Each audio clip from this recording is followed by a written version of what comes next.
Imagine y'all saying somebody is following the street code, not snitching. Are you snitching or are you not snitching? Because y'all trying to pretend like Kelsey shot me. Kelsey didn't motherfucking shoot me. And I really wonder why her main problem with me was, you won't tell people I didn't shoot you. I was like, Kelsey, I don't want to talk about this on social media at all. But now you won't even get online and defend yourself. So that really just proves my points. Either you took some money or your life is in danger. Like, why won't you get online and say, bitch, because this is what y'all care about. Y'all care about online. Because the case, if you say you didn't shoot me, why won't you get on the stand and say I didn't shoot this bitch?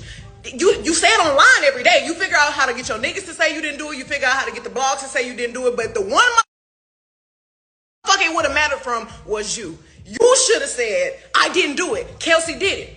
If she did it, why wouldn't you just say she did it? Kelsey, if you did not do it, why won't you just say, I did not do it? I know who shot me. I said who shot me, and that's why the fuck you in jail. Y'all motherfuckers are dragging it online like it's some new evidence. There's no new evidence. Motherfucking witnesses went missing. Why? I wonder why the witnesses went missing. Did y'all pay them? Why y'all showing up now? Why y'all showing up? It's about to be 2024. Y'all still fucking with me. Y'all are still fucking with me. Why? Because y'all see me moving on and doing better. Y'all see me trying to heal and trying to grow. But y'all keep trying to bring me back this way when I'm trying to go this way.